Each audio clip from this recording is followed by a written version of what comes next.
function of waila is to celebrate. And in the desert, there certainly is quite a bit to celebrate. I think that many times people don't understand, people from the outside of the culture will come here and look around and they're not certain that there's anything to celebrate. But when you look at the plants, when you look at the land and its changes over the 12-month period that makes up a calendar year, you see plenty of reason to celebrate. And certainly our villages all have a church, and the feast day of that church is celebrated, and generally with the waila band. The waila tradition grew up in this region after O'odham learned to play fiddle, and interestingly enough, it was the Franciscans and other missionaries who came through and needed music for their services, so they taught a few O'odham to play fiddle. And these guys, being innovative as they were, would also play tunes that they heard in this region, and it became a social dance music. And the dances that are performed to waila music include the polka, and then the Schottisch, and the mazurka, and more recently the cumbia.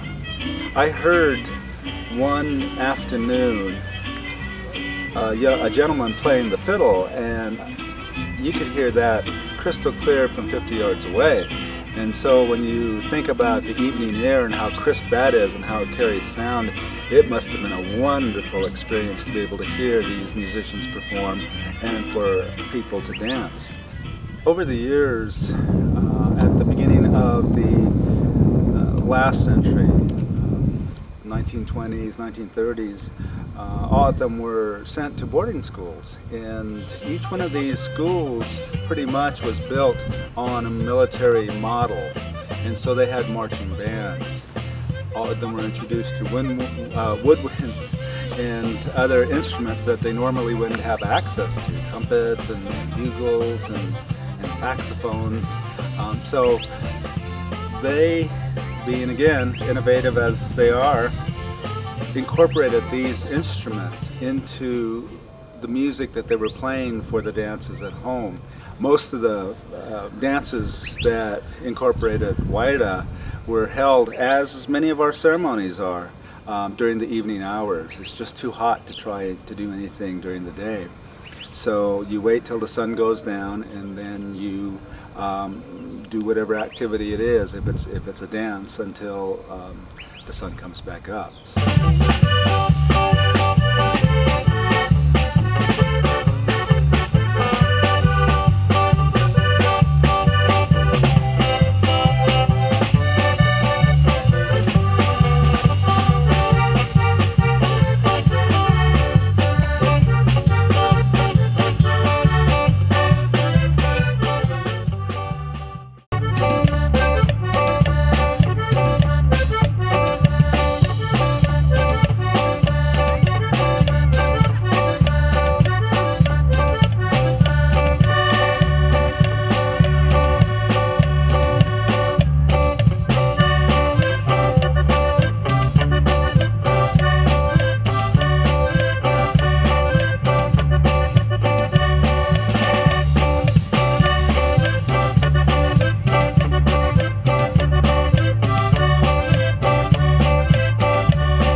The idea for starting the Waila Festival began after I accompanied the Joaquin brothers and Jim Griffith to the National Folk Festival, and that year it was being held at Wolf Trap in Virginia.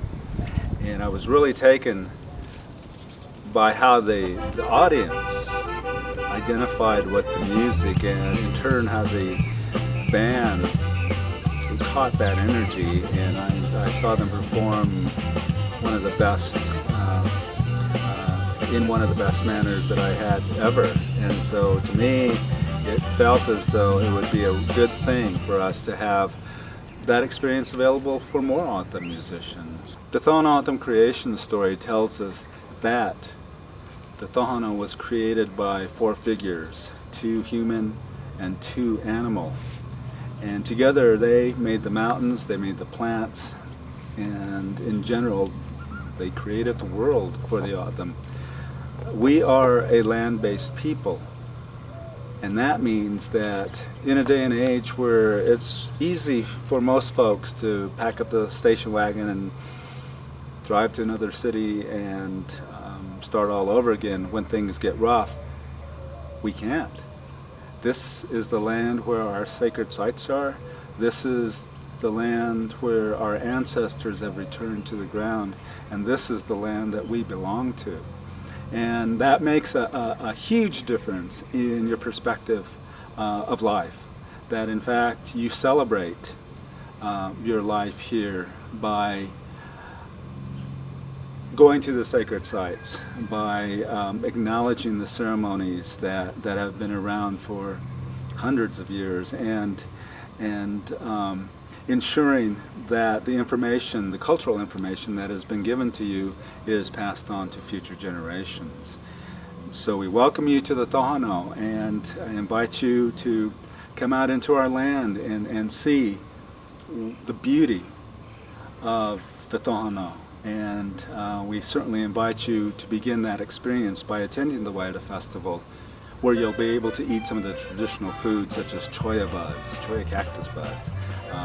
These are exceptional. 2 tablespoons of choya buds have as much calcium as 8 ounces of milk with none of the fat.